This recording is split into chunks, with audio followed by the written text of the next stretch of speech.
శక్తి తైలాభిషేక ఆదివారపు ఆరాధన. సమయం ఉదయం 8:30 గంటల నుండి. స్థలం వైస్రాయ్ గార్డెన్స్, జుబ్లీ బస్టాండ్ ఎదురుగా, సికింద్రాబాద్. ప్రార్థనా శక్తి తైలాభిషేక ఆరాధన మే 20 మంగళవారం. సమయం ఉదయం 10 గంటల నుండి. స్థలం మాధవి కన్వెన్షన్ హాల్, రాయచోటి వెళ్లే రోడ్, ఆర్టీఓ ఆఫీస్ ఎదురుగా, కడప. ప్రార్థనా శక్తి తైలాభిషేక ఆరాధన మే 21 బుధవారం. సమయం ఉదయం 10 గంటలకు. స్థలం Shiva garden function hall, Mahanandi road, Nandyal. Yesayya నామములో మీకు వందనాలు తెలియపరుస్తూ ఉన్నాను. ప్రియులరా, ఈ దినం కొరకు దేవుడు సిద్ధపరిచిన వాగ్దానాన్ని మనం స్వాధీనపరచుకుందాం. పరిశుద్ధ గ్రంథంలో నుండి ఇర్మియా గ్రంథము 39వ అధ్యాయము 17వ వచనం ద్వారా దేవుడు మీ కుటుంబాన్ని దర్శిస్తూ ఉన్నారు. Jeremiah chapter 39 verse 17. ఆ దినమున నేను నిన్ను విడిపించెదను, నీవు భయపడు మనుషుల చేతికి నీవు అప్పగింపబడవని యెహోవా సెలవిచ్చుచున్నాడు. నీవు భయపడు మనుషుల చేతికి నీవు అప్పగింపబడవు. ఈ దినము బలమైన వాగ్దానము దేవుడు మీకు అనుగ్రహిస్తూ ఉన్నాడు. నువ్వు భయపడుతున్నావు కదా, భయము, ఆందోళన, ఏం జరుగుతుందో, ఏ సమయంలో ఎవరు వచ్చేస్తారో, ఏమంటారో, ఏం మాట్లాడతారో, ఎవరికి ఏం సమాధానం చెప్పాలో అందరికీ సమాధానం చెప్పి ఆల్రెడీ ఇంక నా దగ్గర ఎవరికి ఏదైనా చెప్పుకోవడానికి నాకు ఏమి లేదు, నా ముఖం నేను చూపించలేను అని నీలో నీవు భయపడుతున్నావా? చాలా ఆవేదన చెందుతున్నావేమో. లేకపోతే నా జీవితం ఇలాగ అయిపోయింది, ఎప్పుడు నా బ్రతుకు దాక్కుని జీవించటమే అయిపోతుంది. భయము, పబ్లిక్గా ధైర్యముగా ఏ రోజు నిలబడతారా అని నాకు అనిపిస్తుంది. కానీ బహుశా అటువంటి దినము నేను చూడలేనేమో అనే బొత్తుగా ఆశ నాలో పోయింది అని ఆవేదన చెందుతున్నావు. దేవుడు నిన్ను జ్ఞాపకం చేసుకున్నాడు. భయపడకు. ఏ మనుషుడి చేతికి నువ్వు అప్పగింపబడవు. ఏ మనుషుడు నీ మీద ఏలుబడి చేయటానికి లేదు. ఎందుకంటే నీవు నమ్మిన దేవుడు సర్వాంగ కవచముగా నీ పక్షంగా ఉన్నాడు. బలమైన కోటగా నీ ఆవరించి ఉన్నాడు. ఎలా తీర్చాలి అప్పు? ఎలాగా నాకు ఈ రోగం పోతుంది? ఈ బంధకు ఎలాగా? వారికి నేనే సమాధానం చెప్పాలి? నా మాట పోతూ ఉంది. నేను మాట ఇచ్చాను, నాకు ఈ సమయంలో నా మాట నిలబెట్టుకోవటానికి సరైనటువంటి స్తోమత నాకు లేదు అని వేదన చెందుతున్నావా? ఎంత అద్భుతంగా దేవుడు నీ మనసుని గ్రహించాడు. ఒక్కసారి నువ్వు ఆలోచన చేయి. పరిశుద్ధాత్మ దేవుడు నీతో మాట్లాడుతున్నాడు.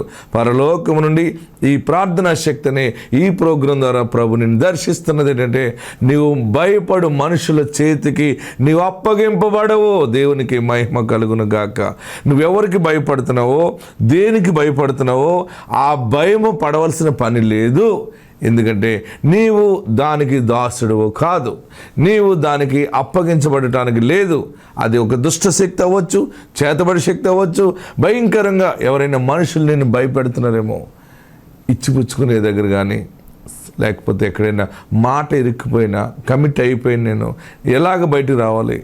నాకు భయంగా ఉంది, నాకు చాలా భయం వేస్తుందని నిద్రపోకుండా నీవు భయపడుతూ జీవిస్తున్నావు. నీ బ్రతుకుని దేవుడు గుర్తించాడు. భయపడకు. నీ పక్షముగా 2 దేవుని దూతలు నీ దగ్గర ఉండబోతూ ఉన్నారు. నీ కుడి వైపున ఒక దూత ఉంటుంది, ఎడమ వైపున ఒక దూత ఉంటుంది. ఎవరు నిన్ను భయపెట్టడానికి లేదు. ఈ సమయము దేవుడిని చేతిలో నీవు ఉన్నావు. దేవుని ప్రాకారం నీ చుట్టూ ఉన్నది కనుక ఎవరు నీకు అపాయము కలగజేయలేరు, ఎవరు నీ మనసుని గాయపరచలేరు. అన్ని చోట్ల దేవుని ప్రణాళికలో విజయము సాధించబోతున్నావు. ఆత్మ నీకు తోడైండును గాక. God bless you. ఒక ఉన్నతమైన కృప ఏంటంటే, ఇది దేవదూతలు నిలబడిన సమయం. ఇది ఆమేన్. పరిశుద్ధ గ్రంథంలో మనం ఇప్పుడు ఎండ ఉందని అనుకుంటున్నాం, కానీ అబ్రహాం దగ్గరికి దేవుని దూతలు ఎప్పుడు వచ్చినాయి? అందరూ చెప్పాలి. ఎండవేళ వచ్చి వారు ఏం చేశారు? అబ్రహామునికి దీవెన ప్రకటించారు. ఆమేన్. కొంచెం చెమట పట్టినా పర్వాలేదు, వేడున్నా పర్వాలేదు, నిండు ఆశీర్వాదాలతో మనం సెలవు తీసుకుంటూ ఉన్నాము. ఆమేన్. హల్లెలూయా, హల్లెలూయా. గట్టిగా హల్లెలూయా చెప్పండి. మీ నావలో యేసు ఉన్నాడు, నా నావలో యేసు ఉన్నాడు, మనందరి కుటుంబ నావలో యేసయ్య ఉన్నాడు. ఎంత గాలి తుఫాను వచ్చినా నీ పడవ మునగదంతే. ఎంతగా తిరగబడిపోయే అవకాశం వచ్చినా, లేక నీ పడవలోకి అన్ని నీళ్లు వచ్చేసినా కానీ నీ పడవ మునగనే మునగదు. అది గమ్యానికి చేరుతుంది. మనం నమ్మిన దేవుడు గొప్ప దేవుడు. ఆమేన్. పరిశుద్ధాత్మ దేవుడు ఈ నెలలో మనకి ఇచ్చేటువంటి గొప్ప మాట లూకాసు వార్త 18వ అధ్యాయంలోకి వెళ్దాం. లూకాసు వార్త 18వ అధ్యాయము. జీవముల దేవుని సన్నిధానంలో వాగ్దాన ఆశీర్వాద మాటను మీకు తెలియపరిచి ప్రార్థనలోకి వెళ్ళాలని ఆశిస్తూ ఉన్నాను. లూక్ చాప్టర్ 18 అందరూ నాతో చదవండి. వారు విసుకక నిత్యము ప్రార్థన చేయుచుండవలననుటకు ఆయన వారితో ఈ ఉపమానం చెప్పాను. దేవునికి భయపడకయు మనుషులను లక్ష్యపెట్టకయు ఉండు ఒక న్యాయాధిపతి ఒక పట్టణములో ఉండెను. ఆ పట్టణములో ఒక విధవరాలు ఉండెను. ఆమె అతని యొద్దకు తరచుగా వచ్చి నా ప్రతివాదికిని నాకును న్యాయము తీర్చమని అడుగుచూ వచ్చెను. కానీ అతడు కొంతకాలము ఒప్పకపోయాను. తరువాత అతడు నేను దేవునికి భయపడకయు మనుషులను లక్ష్యపెట్టకయు ఉండినను ఈ విధవరాలు నన్ను తొందర పెట్టుచున్నది గనుక ఆమె మాటి మాటికి వచ్చి గోజాడకుండానట్లు ఆమెకు న్యాయము తీర్తునని తనలో తాను అనుకొనెను. మరియు ప్రభు ఇట్లా నేను అన్యాయస్తుడైన ఆ న్యాయాధిపతి చెప్పిన మాట వినుడి. దేవుడు తను ఏర్పరచుకుని వారు దివారాత్రులు తన గూర్చి మొరపెట్టుకుని వచ్చుండగా వారికి న్యాయము తీర్చడా? ఆయన వారికి త్వరగా న్యాయము తీర్చును. ఆమేన్. నాతో ఈ మాట చెప్పండి, గట్టిగా చెప్పాలి. ఆయన వారికి త్వరగా న్యాయము తీర్చును. మీ పక్క వారి వైపు తిరిగి చెప్పండి, కుడివైపు ఉన్న వారు తిరిగి, దేవుడు త్వరగా నీకు న్యాయము తీర్చును. ఇప్పుడు ఎడమ వైపు ఉన్న వారికి చెప్పండి, యేసయ్య నీకు త్వరగా న్యాయము తీర్చును. ఆమేన్. ప్రియులరా, ఇక్కడ మనం 18వ అధ్యాయం మనం చూస్తున్నప్పుడు ఉన్నతమైనటువంటి మాట, ఒక ఉపమానము ఇలా చెప్పబడుతూ ఉంది. ఏంటంటే, నిత్యము ప్రార్థన చేయుచుండవలననుటకు ఆయన వారితో ఈ ఉపమానం చెప్పాను. ఒక మనుషుడు ఒక పట్టణంలో ఉన్నాడు. ఆ మనుషుడు దేవునికి భయపడకయు, 2వ వచనంలో ఏమన్నాడు? దేవునికి భయపడకయు మనుషులను లక్ష్యపెట్టకయు ఉండు ఒక న్యాయాధిపతి ఒక పట్టణంలో ఉండెను. ఆ పట్టణంలో ఒక విధవరాలు ఉండెను. చూడండి, ఇప్పుడు మనము ప్రజలు పాలించే ప్రజాపాలనలో మనం ఉన్నాం. ఏ పాలనలో ఉన్నాం? మనం ఓటేస్తాం. ప్రజల చేత ఎన్నుకోబడితే ప్రజలే పాలిస్తారు. ఇది ప్రజాపాలన, డెమోక్రసీ. దీనికి ముందు రాజులు పాలించేవారు. ప్రజాపాలనకు ముందు ఎవరు పాలించేవారు? రాజులు పాలించేవారు. రాజులను మనం చూస్తే హైదరాబాద్లో నిజాం పాలించేవాడు, ఓరుగల్ని ఒక రాజు పాలించేవాడు, ఇటు విజయనగరాన్ని ఒకరు పాలించేవారు, రాజమహేంద్రుడు అనే రాజు రాజమండ్రిని పాలించేవాడు, మీ పట్టణాన్ని ఒక రాజు పాలించేవాడు. ఇలాగా ఎక్కడ పడితే అక్కడ రాజుల పాలన జరుగుతూ ఉంటుంది. ఈ రాజుల పాలనకి ముందు న్యాయాధిపతుల పాలన ఉండేది. ఏ పాలన ఉండేది? న్యాయాధిపతులు అంటే ఒక్కొక్క ప్రాంతానికి ఒక్కొక్క రాజు లాంటివాడు అనమాట. న్యాయం అతను ఏది చెబితే అదే. చాలా చోట్ల న్యాయాధిపతులు ఉంటారు. వారికి ఏదైనా ఎవరైనా రికమెండ్ చేస్తే దాన్ని బట్టి వారు జడ్జిమెంట్ ఇస్తారు. కానీ ఒక పట్టణంలో ఉన్నటువంటి ఈ న్యాయాధిపతి గురించి ప్రభు చెప్తున్న మాట ఏంటంటే, ఈ న్యాయాధిపతి చాలా దుర్మార్గుడు. ఎలాంటి వాడు? చాలా దుష్టుడు రకంగా. ఎందుకంటే ఆ మనుషుడు దేవునికి భయపడేవాడు కాడు. ఫస్ట్ ఆఫ్ ఆల్ దేవుని భయం లేదు. రెండవది, మనుషులను లక్ష్యపెట్టేవాడు కాదు. ఏ మనుషుడు మాట తీసుకోడు అనమాట. తను ఏదంటే అదే చేస్తాడు. అటువంటి మనుషుడి దగ్గరికి భర్తను కోల్పోయిన ఒక మనిషి తనకును తన ప్రతివాదికి న్యాయం తీర్చమని వారి ఇంటికి వెళ్తూ ఉండేది. ఆ న్యాయాధిపతి ఈ భర్త లేనటువంటి మనిషిని చూడటానికి ఇష్టపడేవాడు కాదు. ఎప్పుడైనా చూస్తూ ఉంటుంటే ఆమె వచ్చి గుమ్మంలోకి వచ్చి మరి నాకు న్యాయం జరిగించాలన్నప్పుడల్లా ఆయన అనేవాడు, అతని దగ్గర ఉన్న మనుషులను పంపించి, దాన్ని పంపించేసే, అమ్మాయిని పంపించేసేయండి అనేవాడు. ఆమె అలాగే ఏడుస్తూ వెళ్ళేది. కొంతకాలం అలాగే ఏడుస్తూనే వస్తుంది, వెళ్తుంది. ఒకరోజు ఆ మనుషుడు అన్యాయస్తుడైనటువంటి ఆ న్యాయాధిపతి, అన్యాయంగా ఉండేటువంటి వాడు, దేవునికి భయపడని వాడు, మనుషులను లక్ష్యపెట్టిన వాడు ఒకరోజు అనుకున్నాడు, ఈ భర్తను కోల్పోయిన మనిషి ప్రతిరోజు వచ్చి నా మనసును గలిబిలి చేస్తూ ఉంది.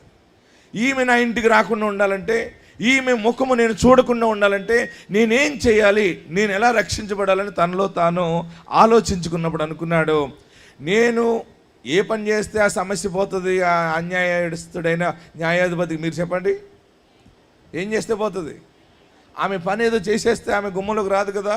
మనసులో అనుకున్నాడు, నేను త్వరగా ఈమె పని చక్కబెట్టేస్తే ఇంక ఈమె నా ఇంటికి రాదు కదా, అక్కడికి నాకు ఈ సమస్య పోతుంది అనుకున్నాడు. వెంటనే తనలో తాను అనుకుని ఈమెకి త్వరగా వెంటనే నేను న్యాయము చేస్తానని మనసుని తీర్మానం చేసుకున్నాడు. ప్రియులారా, బాగా గమనించండి. ఆమె వస్తూ వెళ్తూ ఏడుస్తూ ఉంది. ఒక రోజుని ఆ కఠినాత్ముడు తన మనసు మార్చుకుని ఆమె పట్ల క్రియ జరిగించాడు. ఈ ఉపమానంలో మనం తెలుసుకోవాల్సింది ఏంటంటే, దుర్మార్గుడు, దుష్టుడు, దేవునికి భయపడిన వాడు, మనుషులను లక్ష్యపెట్టిన వాడు మనసు మార్చగలిగింది ఆ విధవరాలు, ఆ ఓపిక, సహనం. నీవు ఈ సమయంలో నీ జీవితంలో చేస్తున్న ప్రార్థన మరి కరుణామయుడు ఆలకించకుండా ఉంటాడా? ఈయన అన్యాయస్తుడా? ఈయన భయము లేనివాడా? ప్రేమ లేనివాడా? యేసుక్రీస్తు ప్రేమామయుడు. హల్లెలూయా! గట్టిగా హల్లెలూయా చెప్పండి. ఈరోజు ఈ ఆశీర్వాద వాగ్దాన వాక్యం ఏంటంటే, ఇంతకాలము నువ్వు చేస్తూ, దేవుడా, యేసయ్యా, నువ్వు ఆలకిస్తున్నావా ప్రార్థన? అసలు నువ్వు ఉన్నావా? నువ్వు ఉంటే నాకు ఎందుకు ఇలా జరుగుతుంది? లేకపోతే నీవు కూడా నన్ను దూరం పెట్టేసేవా? నా జీవితంలో ఎప్పుడు క్రియ జరిగిస్తావు? నా జీవితంలో ఎప్పుడు విడుదల చేస్తావు? ఎప్పుడు ఈ బంధకాల నుండి విడుదల వస్తుంది? ఎప్పుడు ఈ అప్పుల నుండి, బాధల నుండి నేను బయటపడతాను? ఎప్పుడు నా బిడ్డ పెళ్లి చేస్తాను? ఎంత ప్రార్థన చేస్తున్నానో అంతగా వెనక్కిపోతున్నాను. నా జీవితం ఇలాగ అయిపోయిందని ఏడుస్తున్నావు కదా.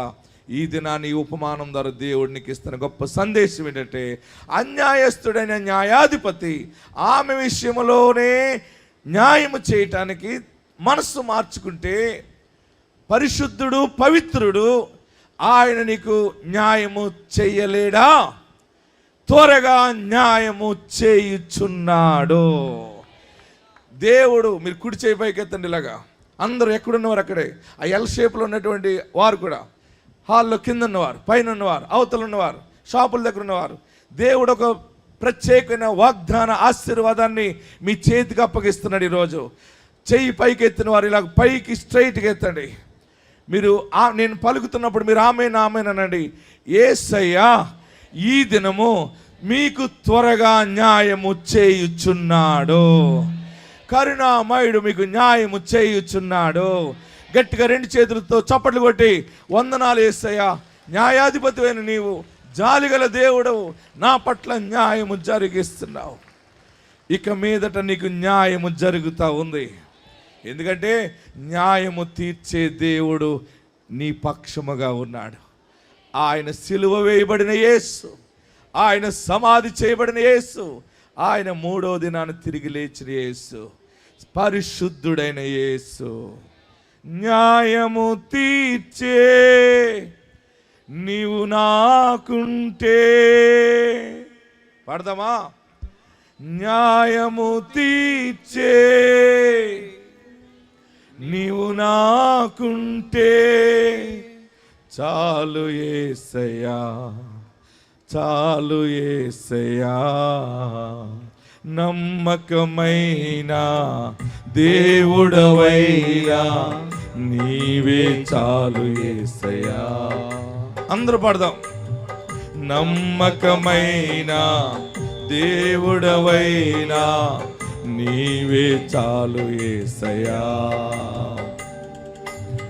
నేనేమయ్యున్నా, ఏ స్థితిలో ఉన్నా, నేనే, అందరూ పాడాలి, ఏ స్థితిలో ఉన్నా ఇంకేమి కోరుకోనయా, ఇంకేమి కోరుకోనయా. కష్టకాలమందు గుండె జారిపోయినా, గమ్యమే తెలియకుండినా, కష్టకాలమందు గుండె జారిపోయిన గమ్యమే తెలియకుండినా సాయము చేసే నీవు నాకుంటే సాయము చేసే నీవు నాకుంటే చాలు యేసయ్యా. చప్పట్లు కొడదాం. చాలు యేసయ్యా. ఆమేన్. చాలు యేసయ్యా, చాలు యేసయ్యా. ఆప్తులైన వారే హాని చేయ చూసిన మిత్రులే నిలువకుండినా ఆప్తులైన వారే హాని చేయ చూసిన మిత్రులే నిలువకుండినా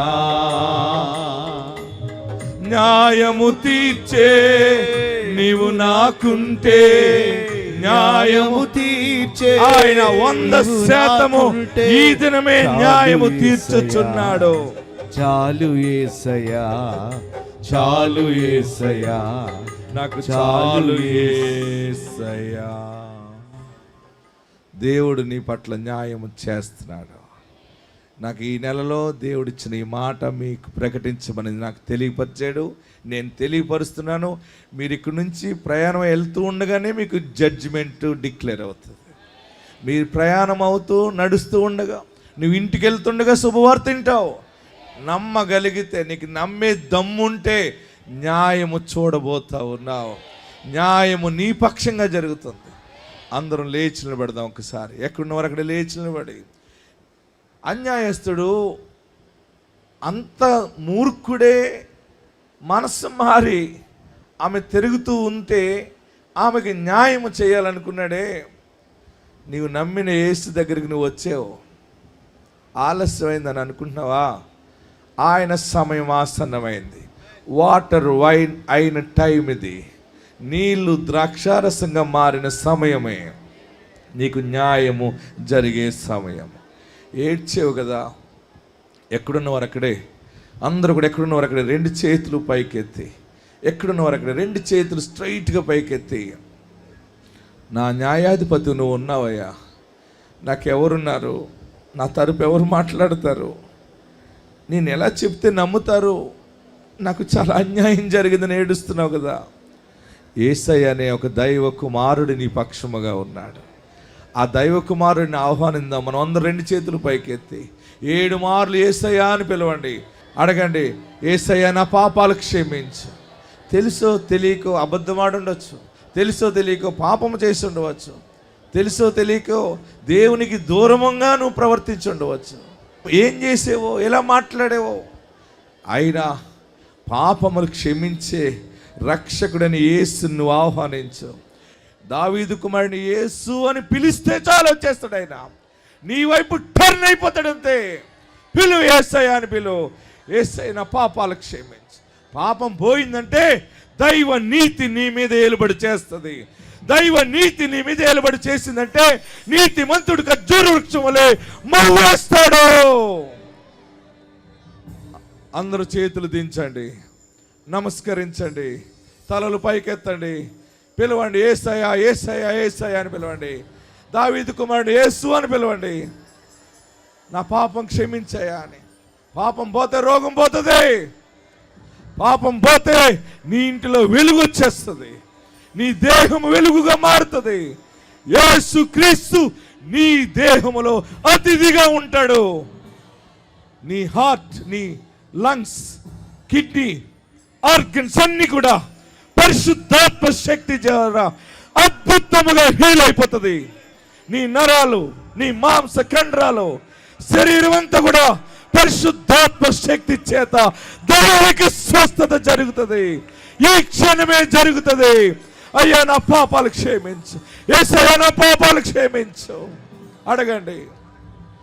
నా తండ్రి చేసిన పాపం క్షమించనడు, నా తల్లి చేసిన పాపం క్షమించనడు, నా భర్త చేసిన పాపం క్షమించు, నా భార్య చేసిన పాపము, నా బిడ్డలు చేసిన పాపము, నా కుటుంబ సభ్యులు చేసిన పాపం క్షమించి నా ఇంటికి నీవు అధిపతిగా ఉండాలయ్యా.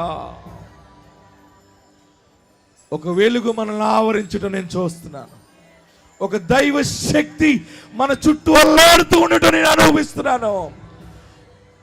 నీ ప్రార్థన అంగీకరించబడతా ఉంది. నీ ప్రార్థన దేవుని సముఖానికి వెళ్ళింది. అందుకని ఈరోజు నీతో నాతో అందరితో మాట్లాడుతున్నాడు. ఈ శబ్దం అందరైతే వింటున్నారో వారందరికీ జరిగే గొప్ప కార్యము ఆయన త్వరగా న్యాయము తీర్చుచున్నాడు. యేసు నీకు న్యాయము తీర్చుచున్నాడు. ఇక నీకు అన్యాయము జరగనే జరగదు. ఆ అన్యాయము జరగటం అసంభవము. మరొకసారి 2 చేతులు పైకెత్తి, నువ్వు ఉన్నావయ్యా, ఈరోజు నాతో మాట్లాడావు, నీ దాసుల ద్వారా మాట్లాడావు. నా విశ్వాసాన్ని పెంపొందించండి. నా ఇంటిలో నీవు ఉండండి, నా శరీరంలో నీవు ఉండండి, నాకు రక్షకుడిగా ఉండండి, నా ఇంటికి రక్షకుడిగా ఉండండి. అందరం ప్రార్థన చేద్దాం, అందరం ప్రార్థన చేద్దాం. ఏడుస్తున్నావా? అన్యాయం జరిగింది, నా తల్లి నాకు అన్యాయం చేసింది అనుకుంటున్నావా? నా అత్తమావలు నాకు అన్యాయం చేశారు. ఎవరో అన్యాయం చేస్తే నాకు పర్వాలేదు, కానీ నా రక్త సంబంధులు అన్యాయం చేస్తారంటే తట్టుకోలేకపోతున్నానని ఏడుస్తున్నావా? కన్న బిడ్డ అన్యాయం చేసిందని ఏడుస్తున్నావా? కట్టుకున్న భర్త అన్యాయం చేశాడని ఏడుస్తున్నావా? అసలు ఈ నిర్ణయం ఎందుకు తీసుకున్నానని అనుకుంటున్నావా? నీతోనే దేవుడు మాట్లాడుతున్నాడు. ఏడవబోకు, ఆయన నీ పక్షముగా ఉన్నాడు. యేసు నీతోనే ఉన్నాడు. ఈ క్షణము ఒక మహిమ నీతో వస్తూ ఉంది, నీ ఇంటికి వస్తూ ఉంది. నువ్వు ఏడుస్తూ ఉన్నవే, అక్కడే ఆయన నిన్ను నిలబెడతా ఉన్నాడు. ఈరోజు ప్రకటించబడింది, డిక్లేర్ చేయబడింది. నువ్వు స్వాధీనపరచుకునేది ఏంటంటే న్యాయము త్వరగా చేయుచున్నాడు. నీ విశ్వాస పరిణామాన్ని బట్టి నీవు బలముగా విశ్వసించగలిగితే ఈ క్షణమే నువ్వు కన్నులు తెరిచినప్పటికి న్యాయము ప్రకటించబడుతుంది. నీవు ప్రయాణం వెళ్తున్నప్పుడే అప్పుడు న్యాయం ప్రకటించబడుతుంది. శత్రువులు మిత్రులుగా వస్తారు. ఎక్కడెక్కడికి నీ కష్టార్జితం పోయిందని ఏడుస్తున్నావో దేవుడు నీ చేతికి అప్పగిస్తాడు. అందరం ప్రార్థన చేద్దాం. చేతులు దించండి. యేసయ్యా, నువ్వు నాకు కావాలి. యేసయ్యా, నాకు నువ్వు రక్షకుడిగా ఉండాలి. బిడ్డ ఉద్యోగం లేదని రాలేదని ఏడుస్తున్నావేమో. అందరికీ వచ్చింది, నా బిడ్డకి ఇలా జరిగింది. అందరూ పాస్ అయ్యారు, నా బిడ్డకి ఇలా జరిగింది. కానీ కీడు చాటు గొప్ప మేలు ఉంది. ఆ మేలే న్యాయము. న్యాయము న్యాయము జరిగిస్తున్నాడు. యేసు నీ పక్షంగా న్యాయం జరిగిస్తున్నాడు. హల్లెలూయా, హల్లెలూయా, హల్లెలూయా. ప్రార్థనా శక్తి తైలాభిషేక ఆదివారపు ఆరాధన సమయం ఉదయం 8:30 గంటల నుండి.